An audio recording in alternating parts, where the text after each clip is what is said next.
Good afternoon. It's Friday the 14th of February 2020, just after 1 o'clock. Welcome to UK Column News. I'm your host, Mike Robinson. Joining me in the studio today, Patrick Henningsen from 21st Century Wire. Welcome to the programme, Patrick. Great to be with you, Mike. Well, the news begins with the cabinet reshuffle and Sajid Javid. Well, his world has crumbled and he's been replaced by Rishi Sunak MP as Chancellor of the Exchequer. Now, many people suggesting that this is an attempt by Boris to sort of merge the functions of number 10 and number 11 in the past, in the recent past anyway. There has been a bit of competition between them because number 11 holds the purse strings, number 10 has the policy agenda that they want to push forward, and sometimes those things don't sort of gel. But this, I mean, effectively, what has he done? He's put somebody who's ex-cabinet office straight in as Chancellor, and well, in control, because what opportunity has he got to develop his own treasury policy in the next 5 or 6 weeks before the budget? None. So this is Boris effectively taking control. So he what's his history? Co-founded an investment firm working with companies all over the world. Business career: Goldman Sachs, TCI, which is a hedge fund, ABN AMRO, another bank, Royal Bank of Scotland, and also Theleme Partners, and was a director at Catamaran Ventures. So quite a number of hedge funds in there. He was a Brexiteer. Let's look at what else is going on. Ben Wallace stays as Defence Secretary. No surprise there. Alok Sharma becomes Secretary of State for Business, Energy and Industrial Strategy. The only reason I'm interested in him is because he has also become Minister for COP26, which of course is the big climate meeting later in the year. So that'll be his main focus, I would imagine, over the next few months. Anne-Marie Trevelyan moves from being the Defence Procurement Minister to International Development. So she is basically in charge of how much money certain elements within Syria get, certainly northwestern Syria anyway. Then we've got Oliver Dowden. He's of interest because he's become Secretary of State for Digital Culture, Media and Sport. So he takes over from Baroness Morgan, and of course he is going to be given the task of dealing with the BBC licence fee, decriminalising it, deciding whether the BBC gets to keep any kind of licence fee or whether it goes to a commercial model. But he'll also, of course, be responsible for pursuing the online harms legislation. So this is a key man to keep an eye on. Suella Braverman has become Attorney General. A little bit of a surprise to some because she has replaced Geoffrey Cox, who seemed to be pro-Boris, pro-Brexit, but apparently his face didn't fit. So she has moved into that job. Stephen Barclay, former Brexit Secretary, has been rewarded with the job of Chief Secretary to the Treasury. Well, here is the lovely Penny Mordaunt. She has, I apologise for the animation there, which is absolutely incorrect, but anyway, Penny Mordaunt has become the new Paymaster General, so she moves into the Cabinet Office. This is very timely. Unfortunately, didn't get the job in time, though, to meet with Prince Charles, who was visiting the Cabinet Office yesterday. So there is one king, Mark Sedwill, on the left, with the potential future king, Charles, on the right there. So he was there to, well, how did they describe this? To recognise the work that the Cabinet Office undertakes on behalf of Her Majesty's Government and to thank the civil servants from across government for their work on a range of issues.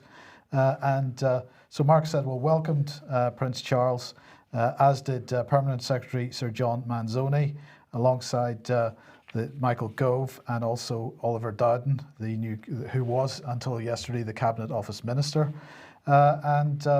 So that then followed with a tour of Whitehall, and they are mainly discussing, apparently they were mainly discussing preparations for COP26. So COP26 is absolutely going to be one of the main talking points this year, I think. That's the big environmental shindig.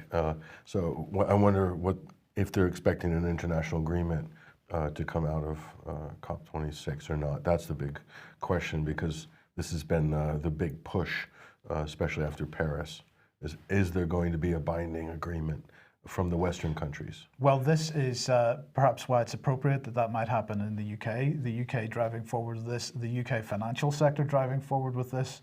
And although the event's taking place in Glasgow, there's plenty of enthusiasm from the British government to go ahead, and not so much enthusiasm perhaps from the rest of the population of the country as they begin to realise the implications of losing internal combustion engine cars and gas boilers from their homes. So I expect Mark Carney, is he currently the Governor of Bank of England? he is just in the process of leaving that job, and he is immediately going to move into the job of being the government's advisor for COP26, alongside being the UN's effectively climate change czar. So he's going to feature heavily at this big climate change meeting in Glasgow. Absolutely. So that's, and also the other question is, how successful will Boris be if he wants to show a result to get Trump on board with the climate agenda? That might not be an ezy sell. Good luck with that one, I would have said. In the current political environment in the United States, it's going to be very difficult. Yes. Now let's head over to the Middle East and Turkey, Patrick, and really it's been interesting to watch what's been going on, particularly with Turkey's activities in Syria. Yeah, well, Turkey is in the process of trying to pull off some pretty extraordinary maneuvers at the moment. So let's take a look at what's happening first. Well, first of all, President Erdogan, he has threatened to attack the Syrian government and Syrian government forces, and he's reaffirmed that threat this week. This all started with what was a miscommunication with the deconfliction office run by the Russians. The Turkey didn't notify them, therefore a Turkish convoy got hit as they rolled in to Idlib. And so Erdogan, then the war paint came on after that. So here is Dawat Bahçeli. He is Erdogan's kind of political partner, if you will, in this sort of coalition with the AKP party, and this is the Party for the Nationalist Movement.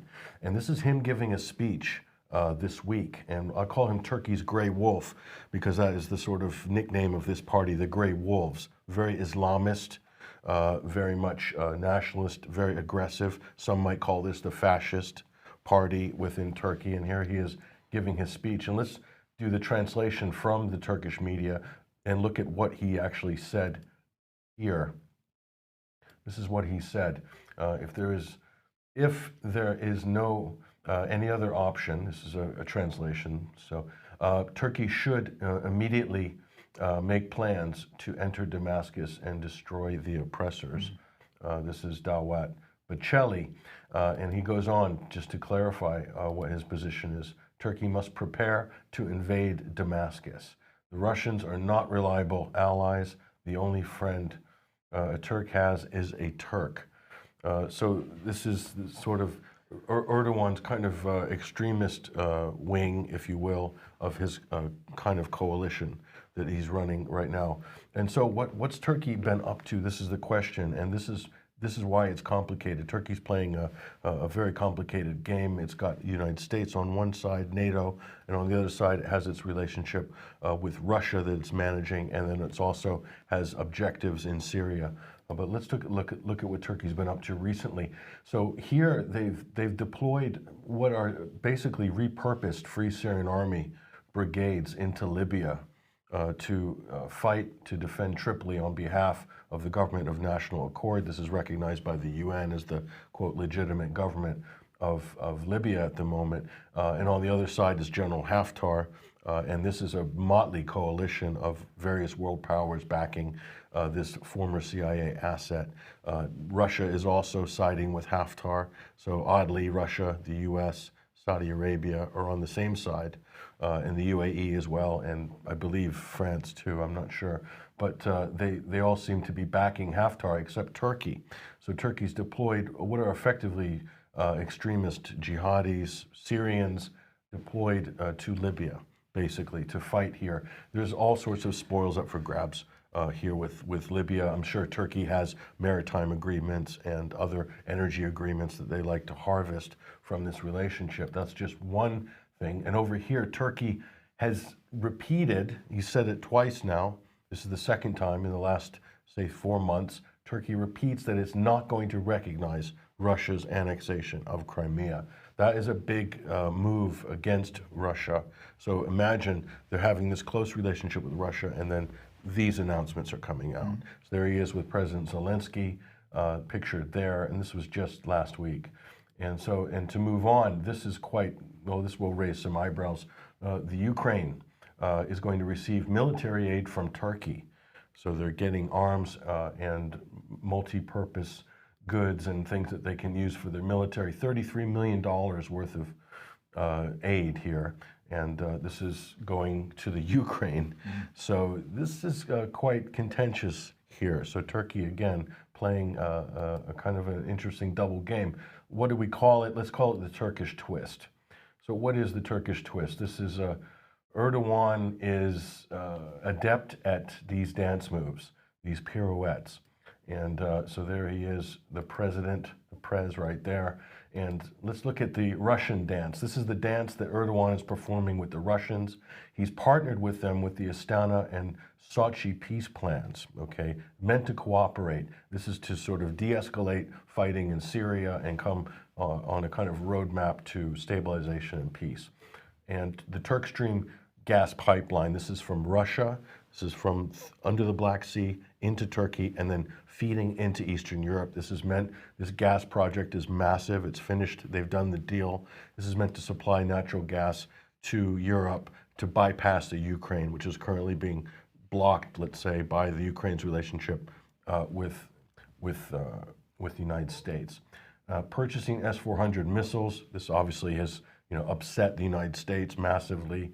One of the things, kind of a red line, if you will, that Turkey's crossed there. And I believe they've received their first one this week, in fact. That's right, that's right. So this is a big ticket item from Russia that being purchased by Erdogan. And of course, Erdogan's playing nice with Putin.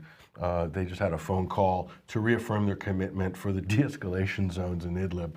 Meanwhile, the whole thing is completely falling apart. So, and here's the American dance that Erdogan is doing, cozying back up to Washington now in the last couple of months. So something's changed behind the scenes there.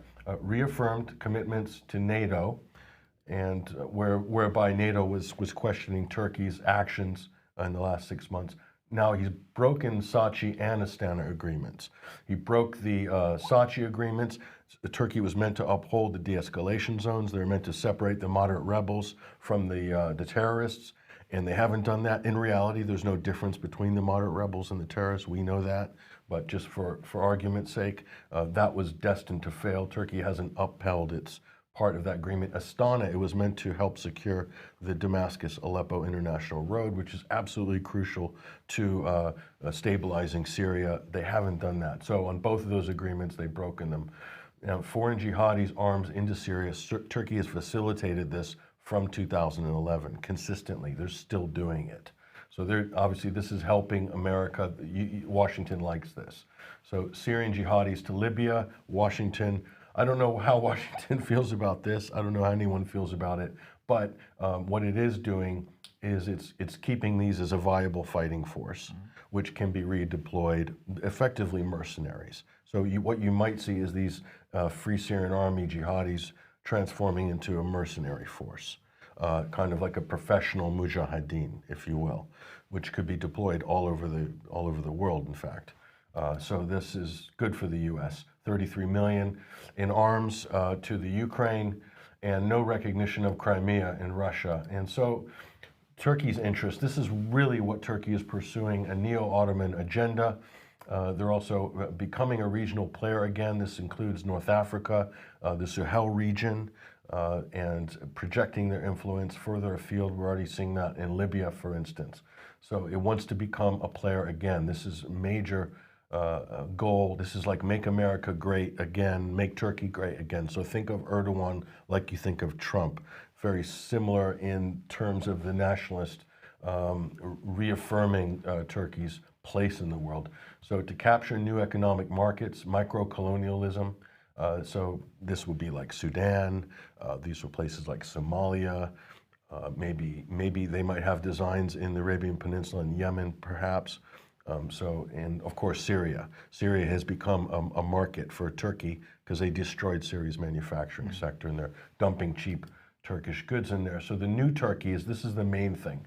They're transitioning from a secular to an Islamic state. This is a major historic transition which is not really being reported very much. And so that's going on right now. It's been going on for the last, say, 10 or 15 years. Now it's really becoming noticeable. And a lot of people have left Turkey. Let's say middle-class, secular type people have migrated away out of Turkey for various reasons. So this is a very contentious issue. So smash the Kurdish insurrection and expand the security buffer zone along the Syrian border.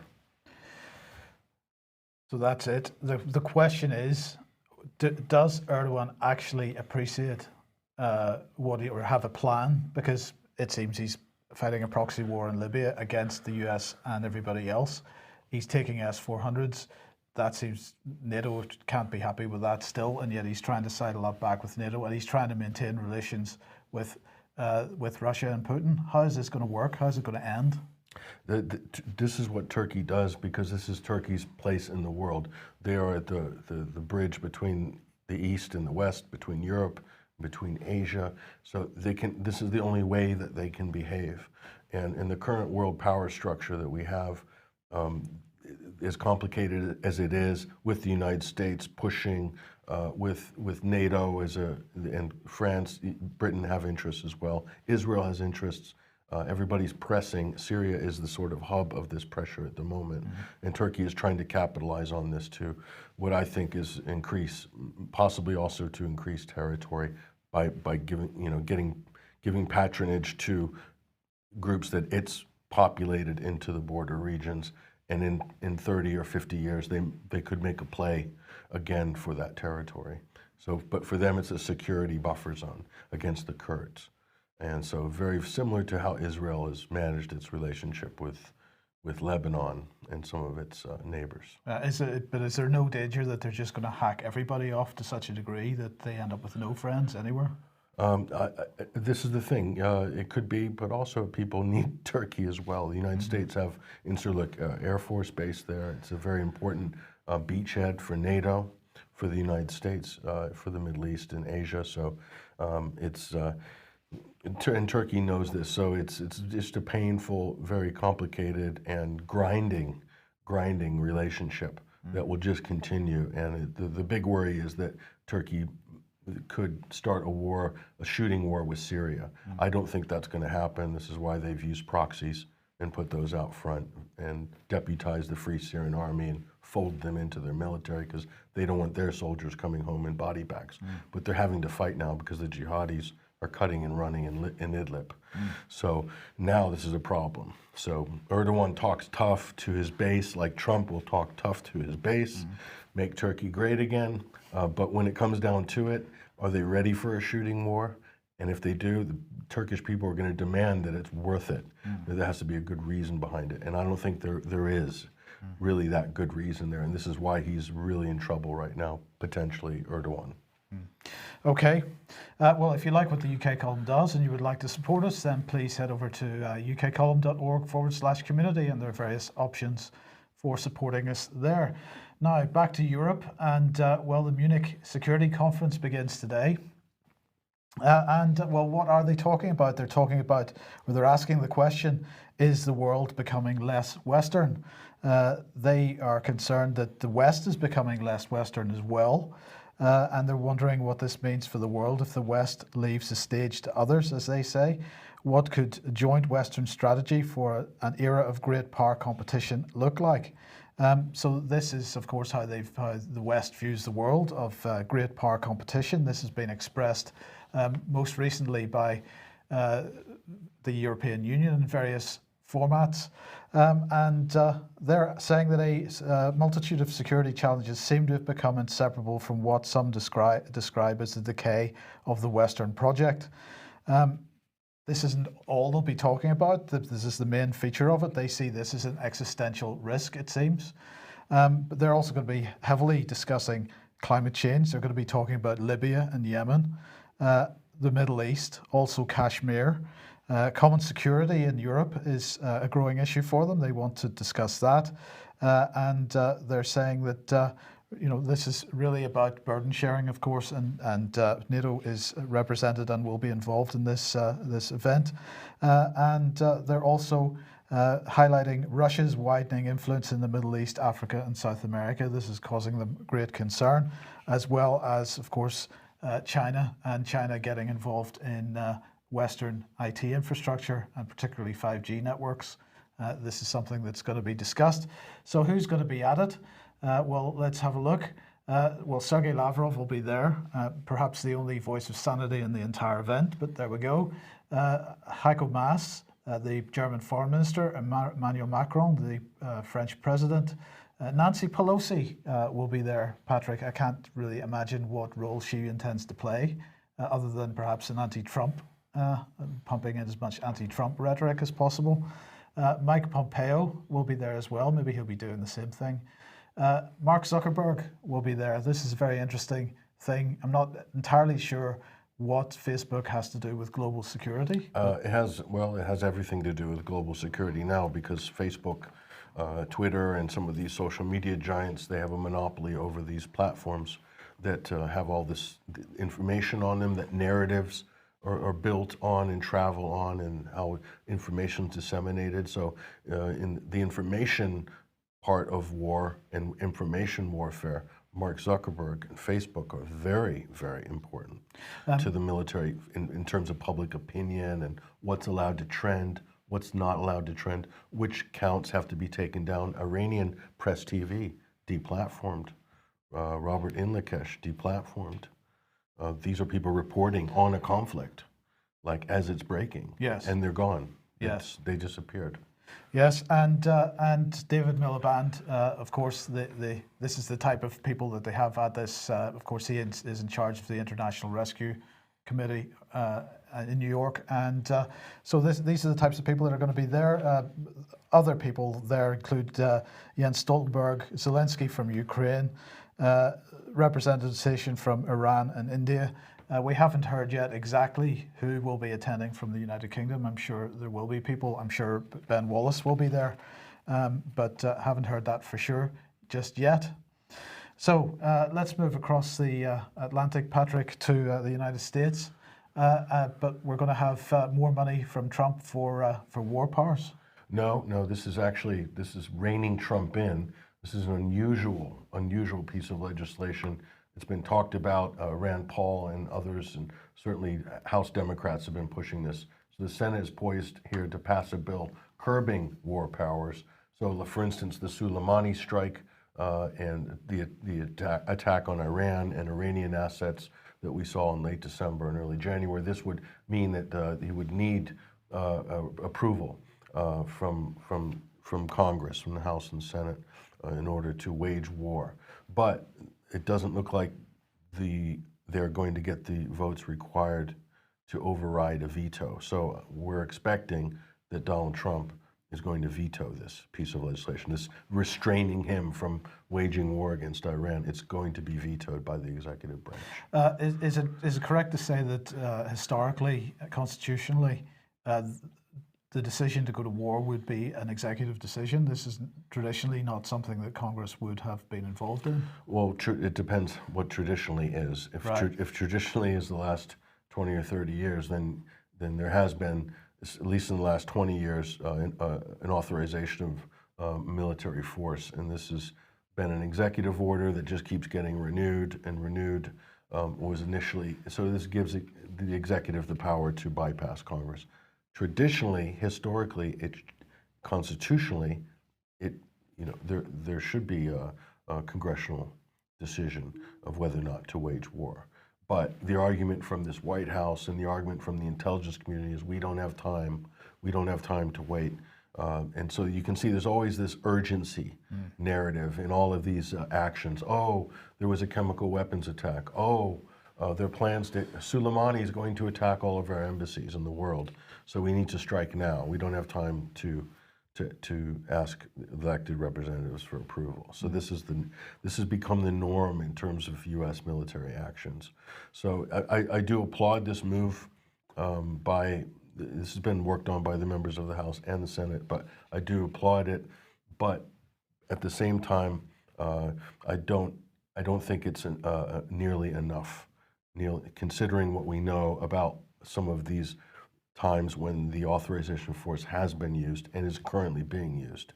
There's no justification whatsoever, and so it's a shame. It's a shame that Congress has allowed it to get so out of control. Yeah.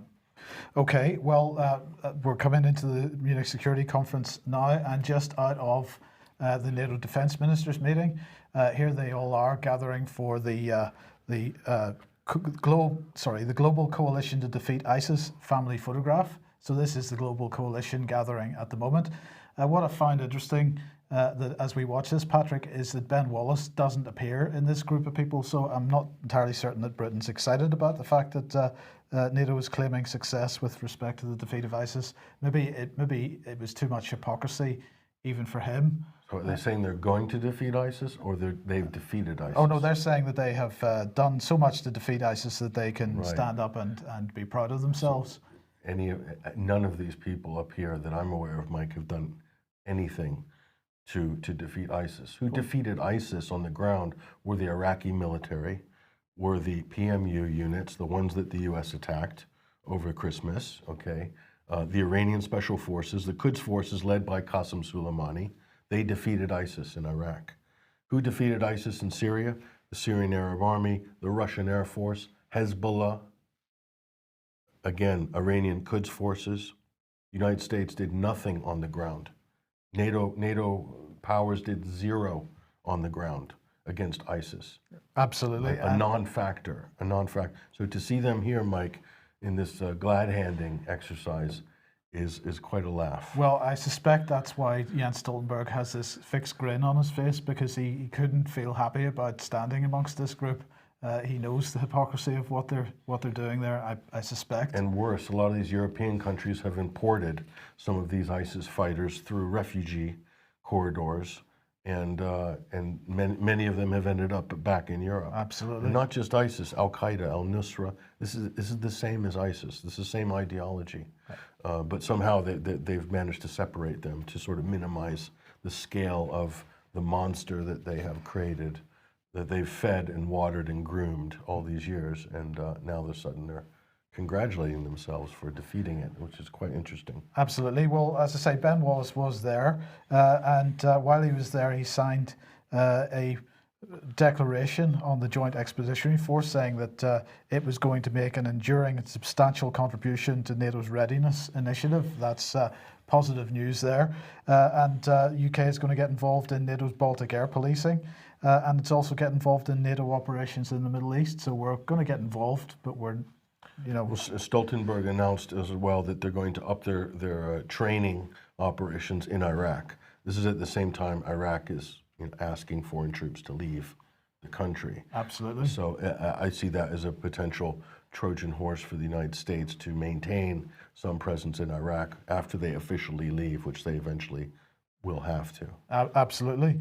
Now, of course, can't discuss NATO without discussing NATO exercises. There's yet another one going on at the moment.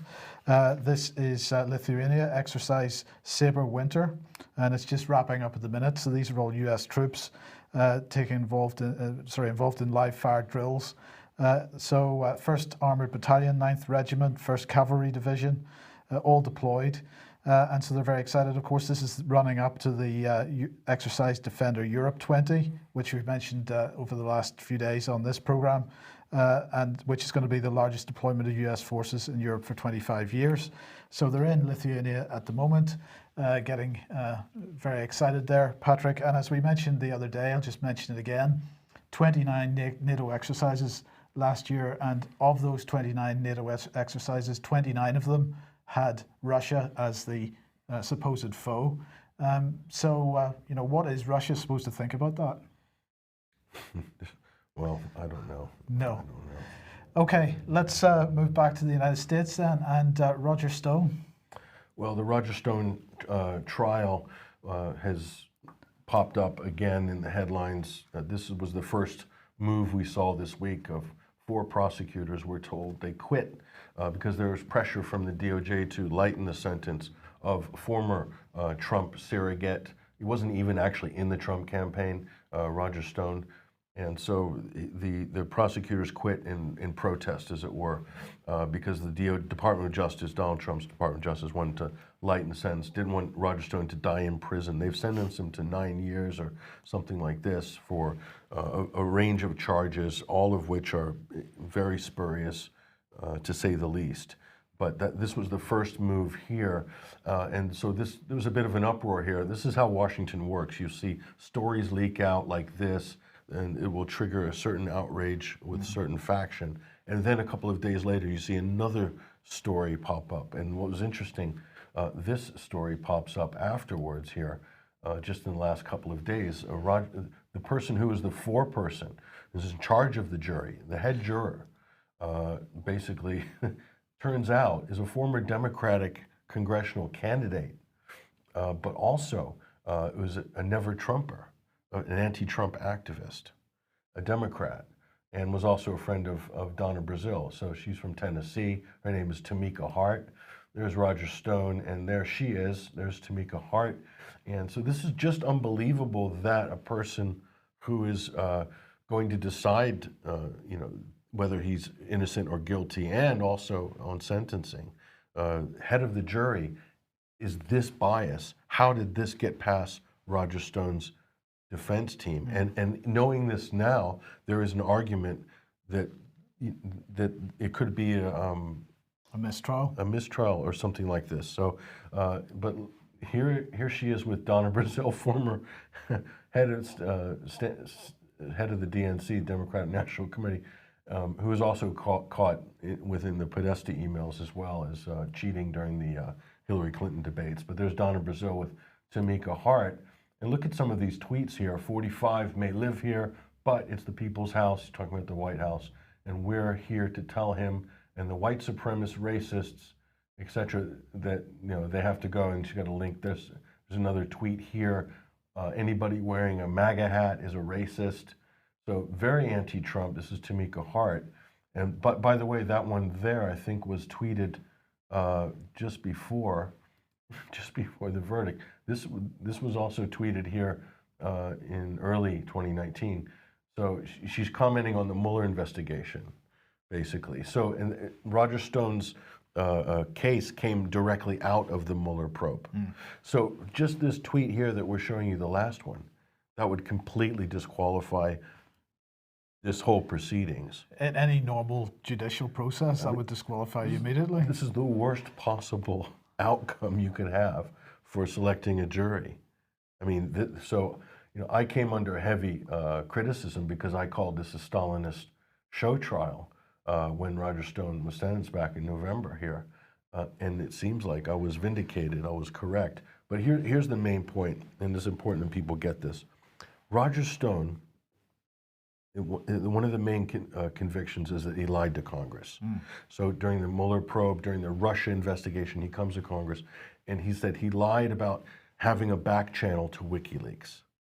Okay, so the inference here is that the Russian GRU hacked the DNC and gave the emails to WikiLeaks, and that Roger Stone was trying to pump WikiLeaks for information in the background to find out when the next tranche of emails was going to be released during the 2016 election in the summer. And so they said he lied about, first he said he didn't have a back channel to WikiLeaks, and they said that they found some text messages on Twitter between him and WikiLeaks, pretty nondescript. How WikiLeaks would interact with anybody sending them DMs on Twitter, that sort of thing. But anyway, so he was supposedly lied to Congress. Okay, there was never a back channel to WikiLeaks. Everybody knows this, even the investigators. It's been repeated, it's been proven. Okay, so they're saying he's going to do 9 years in prison for lying about something which never happened, or something that didn't exist. It's like saying this, Mike. It's like saying, I had a conversation with a ghost.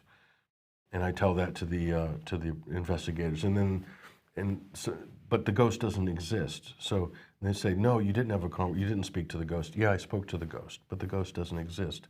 There was no back channel to WikiLeaks, and they still haven't proven whether the Russians hacked the DNC and gave them to WikiLeaks. There's no evidence at all for that. So Roger Stone's conviction is about keeping the Russiagate narrative fixed into place. Roger Stone represents the validity of the Russiagate hoax for the establishment. So if he doesn't get nailed, then basically Russiagate, he himself being sentenced, is holding the Russiagate. It's suspending the whole Russiagate narrative.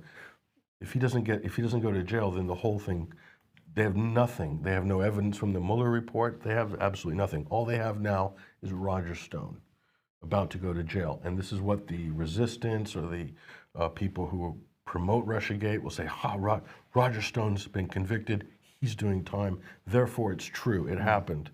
But there's no evidence that it did.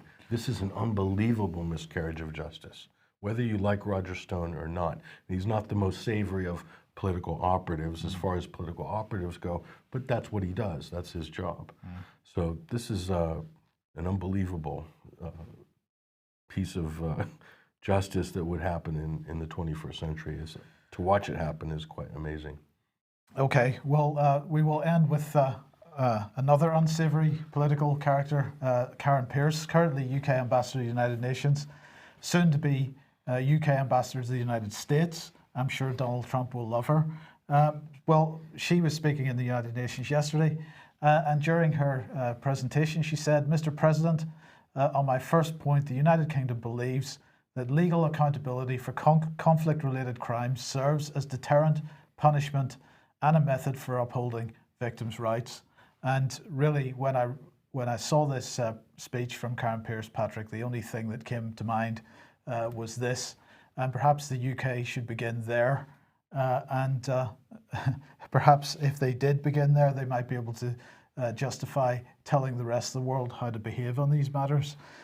If we're not prepared to hold other people, our own MPs, past MPs, our own past prime ministers, hold them legally accountable for conflict-related crimes, then we can't really talk to anybody else, can we? Well, it's the old adage, isn't it? One set of rules for us in the rules-based international order, and another set of rules for those who have to follow those rules. Of course, we make the rules so we don't actually have to follow them, exception.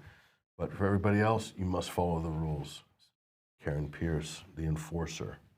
Very good. Absolutely. Soon we'll be enforcing Donald Trump. Okay, we will leave it there for today. Thank you very much for joining us. Thank you for joining us, Patrick.